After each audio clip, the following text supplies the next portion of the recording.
Students, आज हम जो नेक्स्ट टॉपिक है इस चैप्टर का division Germer experiment, important topic है, ये स्टडी करेंगे।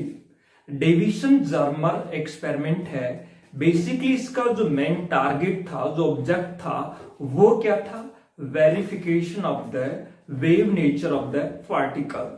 जैसे डी ब्रोगली ने क्या बोला था कि जो पार्टिकल्स होते हैं, मैटर पार्टिकल्स हैं, उनकी नेचर भी कैसी होनी चाहिए? वेव नेचर होनी चाहिए। जैसे जिनकी वेव नेचर वाले हैं उनकी नेचर कैसी होती है? Particle nature. तो जिनकी पार्टिकल नेचर है उनकी नेचर कैसी होनी चाहिए? वेव नेचर भी होनी चाहिए। तो इस का जो मेन मोटो है, इंपॉर्टेंट है ये, है ना। इसका जो मेन ऑब्जेक्ट है, ऑब्जेक्ट नाम दे देते हैं अपन। इसका ऑब्जेक्ट क्या है? वेरिफिकेशन ऑफ कौन सी? Wave nature of the particles. Wave nature of matter particles की जो वेव नेचर को क्या करना? वेरीफाई करना। जो डी ब्रोगली ने बताया था ना, उसी को। इसके लिए ये जो काम है डिवीजन जर्मर ने 1927 में किया अपने इस एक्सपेरिमेंट के थ्रू। इसके लिए उनको 1937 में नोबेल प्राइज से अवार्ड भी किया गया। सो बेसिकली देखो होता क्या है इसमें, जैसे आपने पिछले चैप्टर में पढ़ा था कि डिफ्रैक्शन एक कैरेक्टरिस्टिक होती है। किसकी होती है? वेव की। Diffraction is not the characteristic of the particle, है ना। तो इस एक्सपेरिमेंट में क्या पाया गया कि इलेक्ट्रॉन का क्या हो रहा था? डिफ्रैक्शन हो रहा था। हम क्या मानते हैं इलेक्ट्रॉन को? वैसे पार्टिकल मानते हैं, लेकिन इस एक्सपेरिमेंट में ये प्रूव किया गया है कि इलेक्ट्रॉन का क्या हो रहा था? डिफ्रैक्शन हो रहा था। और डिफ्रैक्शन किसका होता है? पार्टिकल का नहीं, किसका? वेव का। तो हम ये कह सकते हैं इस एक्सपेरिमेंट में ये शो किया गया है कि इलेक्ट्रॉन की नेचर पार्टिकल नेचर के साथ में वेव नेचर भी है। सो हम ये लिख सकते हैं as we know that diffraction is the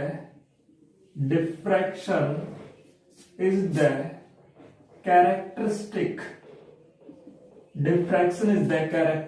of wave, not the characteristic of particle.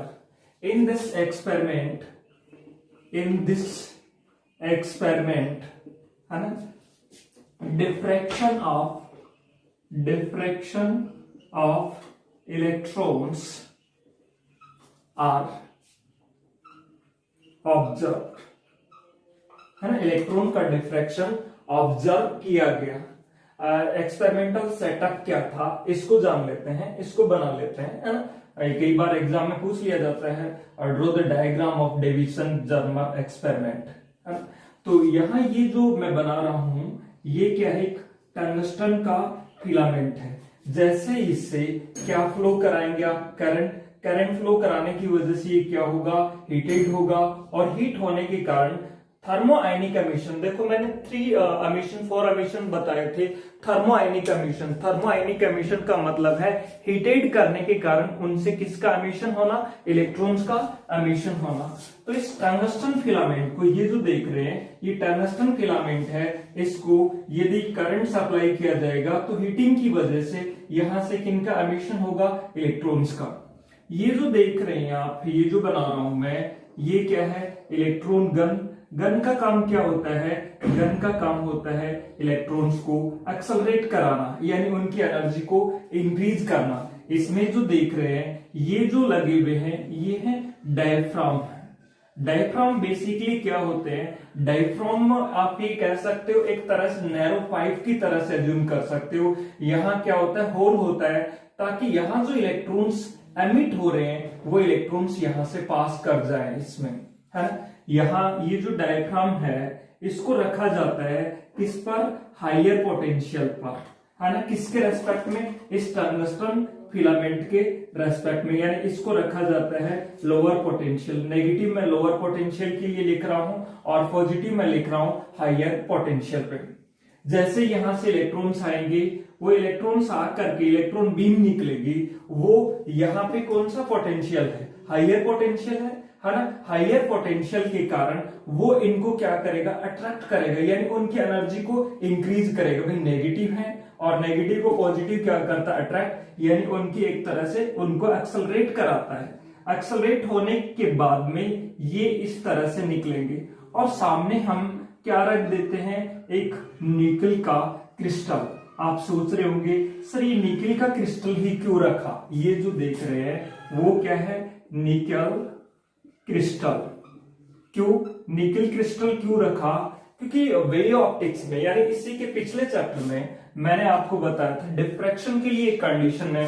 Diffraction कब होता है, जब ऑब्स्टेकल की जो साइज है वो किसके ऑर्डर की हो, वेवलेंथ के ऑर्डर की हो, जिसका हम डिफ्रैक्शन ऑब्जर्व करने जा रहे हैं। तो इलेक्ट्रॉन की जो वेवलेंथ है वो किस ऑर्डर की होती है, एंगस्ट्रॉम के ऑर्डर की होती है। डी ब्रोगली हाइपोथेसिस में मैंने बताया था ना, इलेक्ट्रॉन वेवलेंथ निकाली थी। और यहाँ निकल क्रिस्टल में भी एटम्स के बीच की जो डिस्टेंस एंगस्ट्रॉम में होती है 2.15 एंगस्ट्रॉम्स के करीब होती है ना, इंटर एटॉमिक डिस्टेंस। ये आपने वहां देखा था। अब देखो जैसे ही यहां से इलेक्ट्रॉन्स हैं वो आएंगे, इलेक्ट्रॉन्स यहां गिरने के बाद में डिफरेंट डायरेक्शंस में क्या होंगे, स्कैटर होंगे, कोई इधर जाएगा कोई इधर जाएगा, इस तरह से। अब कितना इलेक्ट्रॉन इधर जा रहे हैं कितना इधर जा रहे हैं ये पता करने के लिए देखो, मान लो जैसे ये इलेक्ट्रॉन्स है ये इधर जा रहे हैं, तो यहाँ पे क्या लगाया गया, एक डिटेक्टर लगाया गया इस तरह से। ये जो देख रहे हैं आप वो कह सकते हैं हम क्या है, ये एक डिटेक्टर है ना।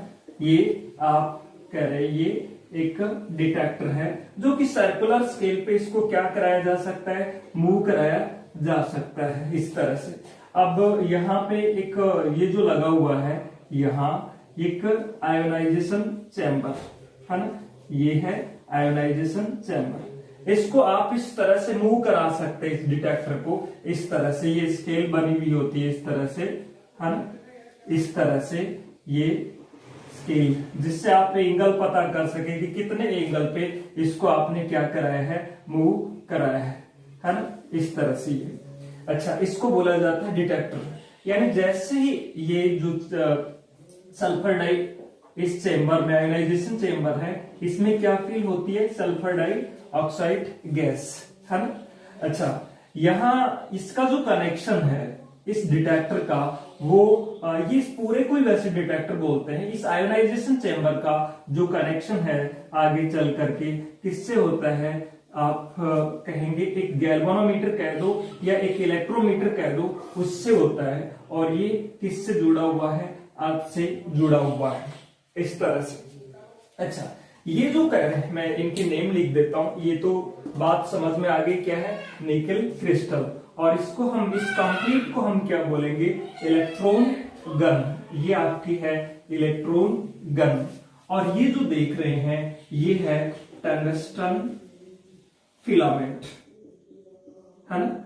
अच्छा, अब देखो इस पूरे सेटअप को क्या बोला जाता है, डिटेक्टर बोला जाता है, डिटेक्टर है ना। ये आपका है डिटेक्टर, ये निकल क्रिस्टल। और ये इंसिडेंट बीम, ये जो देख रहे हैं वो क्या है, इंसिडेंट बीम। किसकी बीम है, इलेक्ट्रॉन की बीम है। और ये मान लीजिए, अब ये थीटा एंगल है मान लीजिए। अब देखो होगा क्या, ये क्या है, इलेक्ट्रोमीटर। इसको हम नाम दे रहे हैं क्या, इलेक्ट्रोमीटर। ये बात समझ में, ये तो इसका वो है पूरा बैकग्राउंड। अब देखो क्या है इसका मकसद, क्या है, verification of wave nature of electron. इसमें किसका वेरिफिकेशन किया गया, मैटर पार्टिकल। इसमें खास करके मैटर पार्टिकल की जगह कौन सा पार्टिकल, इलेक्ट्रॉन लिया था डेविसन जर्मर ने है ना।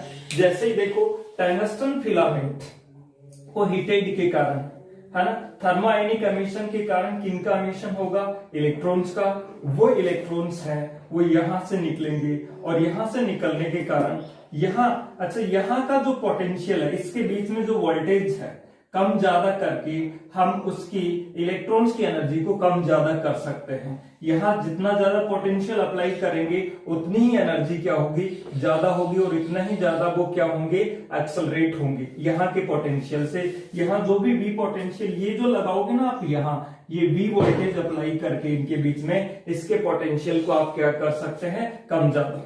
है ना, ये इलेक्ट्रॉन बीम है वो निकलेगी कहां पे गिरेगी, ये निकिल क्रिस्टल पे, और निकिल क्रिस्टल पर गिरने के बाद में डिफरेंट डायरेक्शन में क्या हो जाएगी, डिफरेंट, इधर भी इधर भी इधर भी।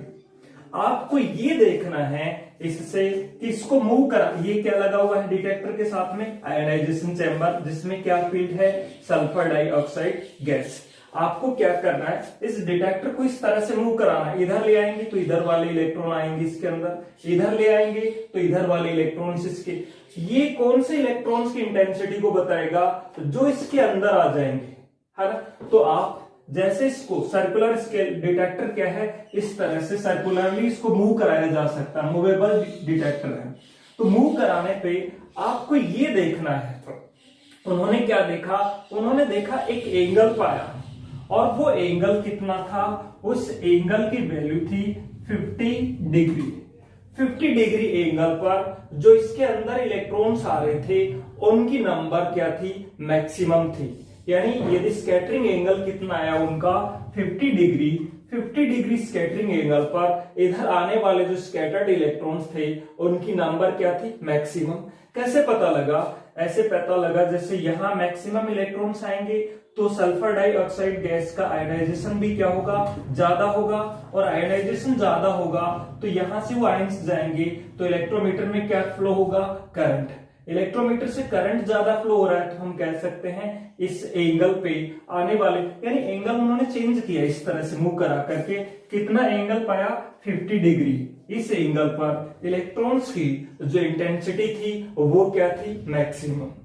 फिर उन्होंने क्या किया, यहाँ की V को भी चेंज किया, V को बढ़ाया भी और V को कम भी किया, है ना। V की डिफरेंट वैल्यूज ली, जैसे वोल्टेज की वैल्यू जैसे आपने कहा 44 वोल्ट ले ली, है ना, कभी ले ली 54 वोल्ट ले ली, है ना, 64 वोल्ट ले ली, इनके बीच में अलग अलग वोल्टेज लिया, और ये पाया कि पर्टिकुलर वोल्टेज कितना, 54 वोल्टेज पे। जब यहाँ का वोल्टेज देखो, एक कॉन्सेप्ट होना चाहिए, या तो इंटेंसिटी इधर आने वाले इलेक्ट्रॉन्स की इंटेंसिटी यहाँ के वोल्टेज पर भी डिपेंड कर रही थी, क्या बढ़ाने पे बढ़ रही थी या घटाने पे घट रही थी, नहीं, दोनों ही केस में घट रही थी। सिर्फ ये जो वोल्टेज एक ऐसा वोल्टेज था, यहाँ का एक्सेलरेटिंग पोटेंशियल कितना, 54 ही ऐसा था जिस पर क्या थी, ये मैक्सिमम थी, है ना। यानी V की वैल्यू कितनी थी, 54 पे मैक्सिमम थी। यानी यदि आप ग्राफ बनाएं इस तरह से, ये मैंने कहा, ये जैसे एंगल कितना है, ये एंगल है, जैसे ये वाला एंगल, ये जो देख रहे हैं ये एंगल कितना, 50 डिग्री एंगल। 50 डिग्री एंगल जो डिफ्रैक्टेड एंगल था उस पर इंटेंसिटी क्या थी, मैक्सिमम। उससे कम पे देखो, इस पे इंटेंसिटी मैक्सिमम, और इससे एंगल कम हुआ तो भी इंटेंसिटी क्या थी, कम। ये जैसे मान लीजिए वोल्टेज कितना रखा था उन्होंने, 44। उसके बाद में जैसे दूसरे में क्या किया उन्होंने, दूसरे में रखा 54 रखा, तो एंगल तो वही था, कितना एंगल, 50 डिग्री एंगल पे ही इंटेंसिटी मैक्सिमम थी। लेकिन अब की बार पहले वाले में जो मैक्सिमम थी उससे कहीं क्या थी, बहुत ज्यादा, उससे ये ज्यादा, है ना, उससे ज्यादा, सबसे ज्यादा कितने वोल्टेज पे मिली, 54 वोल्ट पे। फिर कहा और बढ़ाया वोल्टेज यहाँ का, और बढ़ाने पे फिर से इंटेंसिटी क्या हुई, कम। जैसे मान लो ये, अब इसमें एंगल तो वही था, कितना, 50 डिग्री एंगल पे, 50 डिग्री एंगल पे मैक्सिमम थी, लेकिन अब की बार पहले वाले मैक्सिमम जितनी नहीं, कम हो गई। तो इससे ये पाया गया क्या, 64 वोल्ट, है ना, ये इतना वोल्ट है, ये यूनिट, है ना, वोल्ट। इससे ये पाया गया कि एक्सेलरेटिंग पोटेंशियल कितना रखा, 54 रखा, तब वो क्या है, मैक्सिमम है ना, और एंगल कितना 50। तो मैक्सिमम के लिए फिर क्या किया गया, ये किया गया उस टाइम ब्रेग नाम करके एक साइंटिस्ट थे, उन्होंने क्या दिया था, फॉर्मूला दिया था, क्या, ब्रेग डिफ्रैक्शन के लिए, है ना, किसके लिए था, फ्रॉम ब्रेग्स फॉर्मूला। और ब्रेग ने किन के लिए दिया था, फॉर डिफ्रैक्शन। डिफ्रैक्शन के लिए उनका फॉर्मूला क्या था, d sin theta is equals to n lambda, where n is the order of the diffraction। और ये मैक्सिमा मिलता है वो कौन सा होता है, मैक्सिमा, फर्स्ट मैक्सिमा के लिए पिछले चैप्टर में मैंने बताया था वेव ऑप्टिक्स में आपको क्या होता है, फर्स्ट मैक्सिमा के लिए n की वैल्यू क्या होती है, 1 होती है ना। ये अब आप सीख चुके चैप्टर नंबर 12 में, है ना। अब देखो यहां हम ये लिख सकते हैं d sin theta is equals to lambda, या d निकल क्रिस्टल के लिए d की वैल्यू क्या होती है, निकल क्रिस्टल के लिए इंटर एटॉमिक डिस्टेंस है 2.15, और साइन थीटा, है ना, साइन थीटा की वैल्यू कितनी आई मैक्सिमा के लिए 50 इज इक्वल्स टू लैम्डा। तो यहां से लैम्डा की वैल्यू कैलकुलेट की गई, और यहां से इसका ये स्टैंडर्ड कैलकुलेशन है ना, ये आपको वैसे याद रखना है, ये वैल्यू पाई गई 1.65 एंगस्ट्रॉम, है ना। साइंटिफिक कैलकुलेटर से हम निकालते हैं तो यही आती है इसकी वैल्यू, है ना, वेवलेंथ की। और इसी वेवलेंथ को, इसी इलेक्ट्रॉन की वेवलेंथ को किससे कैलकुलेट किया गया, फिर डी ब्रोगली हाइपोथेसिस से। डी ब्रोगली में इलेक्ट्रॉन की वेवलेंथ के लिए मैंने फॉर्मूला बताया था, क्या, lambda is equals to 12.27 divided by root V, है ना, 12.27 divided by root V. Maximum voltage कितना, कितने वोल्टेज पे इंटेंसिटी मैक्सिमम थी, 54 पे। इसको हम कैलकुलेट करते हैं तो ये वैल्यू आती है 1.67 एंगस्ट्रॉम। तो इसका मतलब क्या हुआ, इसका मतलब हुआ ये वैल्यू एक्सपेरिमेंटल मेजर्ड वैल्यू है, और ये वैल्यू डी ब्रोगली जो वेवलेंथ है इलेक्ट्रॉन की थ्योरेटिकल वैल्यू है, यानी ये वैल्यू एक्सपेरिमेंटल मेजर्ड वैल्यू है, डेविसन जर्मर के एक्सपेरिमेंट से आई, और ये वैल्यू है de Broglie wavelength of electron. दोनों आपस में एक दूसरे के क्या है, क्लोज है, यानी कह सकते हैं ये हमने डिफ्रैक्शन वाले कॉन्सेप्ट से निकाली है, और ये डी ब्रोगली वाले कॉन्सेप्ट से निकाली है, de Broglie wavelength of electron. यानी कहने का मतलब ये हुआ कि दोनों वैल्यू काफी क्लोज है, इसका मतलब डी ब्रोगली की हाइपोथेसिस सही है। और डी ब्रोगली की हाइपोथेसिस क्या थी कि इसकी नेचर पार्टिकल नेचर के साथ में क्या होनी चाहिए, वेव नेचर भी होनी चाहिए। तो इस तरह से जो है ये एक्सपेरिमेंट है, ये किसको बताता है, ये एक्सपेरिमेंट बताता है क्या, wave nature of the electron. वैसे नेचर कौन सी होती है इलेक्ट्रॉन की, पार्टिकल नेचर, लेकिन इसने ये क्या साबित कर दिया कि पार्टिकल नेचर के साथ में इलेक्ट्रॉन की नेचर क्या होती है, वेव नेचर। तो आप कितना लिखेंगे, ये लिखेंगे, और ये लिख करके ये डायग्राम बनाएंगे, फिर इस डायग्राम के बारे में अपन डिस्क्राइब करते हैं, और फिर ये नहीं लिखेंगे, ये पहले डिस्क्राइब करके, यानी ये आपको ये लिखना है पूरा, ये और ये बनाना है, और ये बनाने के बाद में यहां मैं लिखता हूं, तब तक आप ये बनाइए। सो आप ये थ्योरी लिख रहे हैं, the experimental arrangement used by Davisson and Germer is shown here, the electrons emitted by the hot filament due to thermionic emission. Thermionic emission के कारण हो रहे थे ना, हाँ। अब देखिए, these are accelerated by a potential difference, या पीडी का मतलब potential difference, V from a high voltage source. They are made to pass through a cylinder, ये डायफ्राम जो बोला था मैंने उनकी बात है, जिनमें क्या होता है, होल्स होते हैं, जिन होल्स से क्या निकल जाते हैं, इलेक्ट्रॉन्स। जो इलेक्ट्रॉन गन बता रखी है ना आपने, उसके अंदर जो होल्स हैं, वो जो सिलेंडर है, ट्यूब सी है, उसकी बात की है, with fine holes. These beam of electrons incident on a nickel crystal। अच्छा, यदि आपसे पूछ लिया जाए निकी क्रिस्टल की क्यों चूज किया, पिछले चैप्टर में वेव ऑप्टिक्स में मैंने आपको बताया था, डिफ्रैक्शन ऑब्जर्व करने के लिए ऑब्स्टेकल, यानी जिससे जो टकरा रही है वेव, उसकी साइज किसके ऑर्डर की होनी चाहिए, उस वेव की वेवलेंथ की। इलेक्ट्रॉन की वेवलेंथ किस ऑर्डर की होती है, एंगस्ट्रॉम। और निकल क्रिस्टल में भी एटम्स के बीच की डिस्टेंस किस ऑर्डर की होती है, एंगस्ट्रॉम। कितनी होती है, 2.15 angstrom. The electrons are scattered in all directions by the atoms of the crystal. उससे टकराएंगे और डिफरेंट डायरेक्शन में स्कैटर्ड हो जाएंगे। The intensity of electron beam scattered in given direction is measured by the electron detector. जो circular scale पे लगा हुआ था वो क्या था, इलेक्ट्रॉन डिटेक्टर था। The detector can be moved on a circular scale and connected to an electrometer. ये गैल्वेनोमीटर भी हो सकता है ना, which records the current. The deflection of electrometer is proportional to the intensity of the electron beam entering in the detector. यानी इसमें deflection ज्यादा है तो आप ये समझिए कि उधर आने वाले इलेक्ट्रॉन्स की नंबर ज्यादा है, उनकी इंटेंसिटी क्या है, ज्यादा है। This whole apparatus is enclosed in an evacuated chamber. यानी ऐसे चेंबर में रख दो जहां वैक्यूम हो, है ना, उसमें आप रख देंगे। By moving the detector on the circular scale at different positions, है ना, अलग अलग पोजीशन से डिटेक्टर को क्या करा रहे थे आप, मूव करा रहे थे। The intensity of the scattering beam is measured for different value of scattering angle.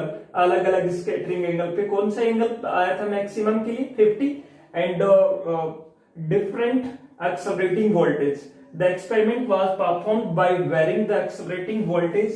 It was noticed that for the maximum intensity theta की वैल्यू कितनी आई थी, 50, और वोल्टेज की वैल्यू कितनी आई थी, 54। ये आपने समझ लिया था, ये लिखेंगे। इसके बाद में, है ना, इसका स्क्रीनशॉट ले लो या तो लिख लेना। अब इसके बाद में देखिए, डिफ्रैक्शन यदि हो रहा है यानी पहले तो आप जो इंटेंसिटी में किस तरह से वेरिएशन हो रहा था, है ना, as a function of scattering angle, वो बना लीजिए, है ना। 2-3 के लिए बना लेते हैं। एक तो यहां मैक्सिमम इंटेंसिटी कितने पे आई थी, देखो, और ये मैं यहां एंगल ये बात मान लेता हूं कितना है, यहाँ 50 डिग्री, है ना। 50 डिग्री पे इंटेंसिटी क्या थी, मैक्सिमम थी, है ना। ये जो मैक्सिमम इंटेंसिटी है वो कितने पे है, 50 पे है ना। अच्छा, लेकिन यहाँ V की वैल्यू कितनी रखी, V की वैल्यू जैसे मान लो 44 वोल्ट रखी। फिर दूसरे में आप क्या कर लेंगे, दूसरे में आप बना लेंगे इस तरह से, किसको चेंज करना है, V को, एक्सेलरेटिंग पोटेंशियल को 54 वोल्ट। एक्सेलरेटिंग पोटेंशियल 54 था तो इंटेंसिटी और भी ज्यादा हो रही थी, है ना। लेकिन एंगल कितने पे था, वही एंगल आपका कितना था, 50 डिग्री। और फिर आपने क्या किया, और बढ़ेगी। आप ये सोच रहे थे कि इंटेंसिटी है वो और इंक्रीज होगी यदि हम एक्सेलरेटिंग पोटेंशियल, एक्सेलरेटिंग वोल्टेज को इंक्रीज करेंगे, लेकिन वो इंक्रीज नहीं हुई। मैक्सिमम तो 50 पे ही बनी हुई थी, यानी ये एंगल तो कितना है, 50 डिग्री, लेकिन इंटेंसिटी यस मैक्सिमम कहां पे थी, जब B की वैल्यू। तो अब हम इसको इस तरह से, है ना, ये इसके नीचे ये बनाने के बाद में from Bragg's formula, Bragg's scientist का नाम था, फॉर्मूला फॉर डिफ्रैक्शन क्या था, d sin theta is equals to n lambda, but n is equals to 1 होता है फर्स्ट मैक्सिमा के लिए। पिछले चैप्टर में, चैप्टर नंबर 12 में ये सीखा था। तो यहां से लेम्डा की वैल्यू आ जाएगी d sin थीटा, है ना। d की वैल्यू कितनी होती है, 2.15 एंगस्ट्रॉम, है ना। d होता है inter atomic distance for the nickel, है ना, निकेल में एटम्स के बीच की डिस्टेंस। तो यहां से यदि हम कैलकुलेट करते हैं, d की वैल्यू कितनी लिख दें, 2.15, है ना, साइन थीटा की वैल्यू, है ना, एंड थीटा की वैल्यू कितनी है, 50 डिग्री। तो 50 थीटा की जगह पे क्या रख दें, 50 रख दें। तो ये जो वैल्यू कैलकुलेट करते हैं वो एंगस्ट्रॉम में ही आ जाएगी, क्योंकि ये एंगस्ट्रॉम में है तो 1.65 एंगस्ट्रॉम, है ना। अब इलेक्ट्रॉन की de Broglie wavelength for electron है ना, de Broglie wavelength for electron, de Broglie wavelength for electron क्या होती है, फॉर्मूला ये आया था 12.27 divided by root V angstrom. अब रूट वी की वैल्यू मैक्सिमम के लिए जो ली गई है वो कितनी ली गई, ये वाली, तो ये 12.27 डिवाइडेड बाय अंडर रूट 54। यहां से जो कैलकुलेट किया तो ये वैल्यू आ रही थी करीब 1.67 एंगस्ट्रॉम, यानी आप है ये कह सकते हैं ये वैल्यू 1.67 एंगस्ट्रॉम आई। ये जो दोनों वैल्यूज हैं काफी एक दूसरे के क्या है, क्लोज है। तो इसका कंक्लूजन क्या निकला, इसका कंक्लूजन अपन ये लिख सकते हैं क्या कि the experimental measured value, experimental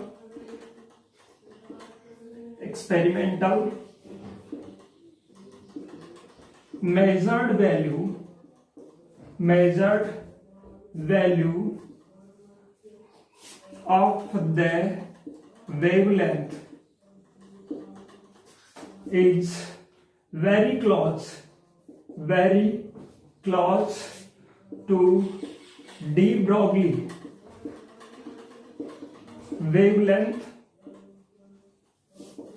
of the electron। तो इसका मतलब क्या हुआ, इसका मतलब ये हुआ कि डी ब्रोगली हाइपोथेसिस सही है, और डी ब्रोगली हाइपोथेसिस सही है तो डी ब्रोगली हाइपोथेसिस क्या कहते थे, यानी ये एक्सपेरिमेंट यही तो बता रहा है डी ब्रोगली की हाइपोथेसिस थी वो सही थी, और वो हाइपोथेसिस सही है तो वो हाइपोथेसिस क्या बता रही थी कि जिसकी पार्टिकल नेचर है उसकी क्या है, वेव नेचर भी है। तो इस तरह से ये जो एक्सपेरिमेंट है ये शो कर रहा है कि जो इलेक्ट्रॉन की नेचर हम पार्टिकल नेचर मानते हैं उसकी नेचर क्या है, वेव नेचर भी है, होती है।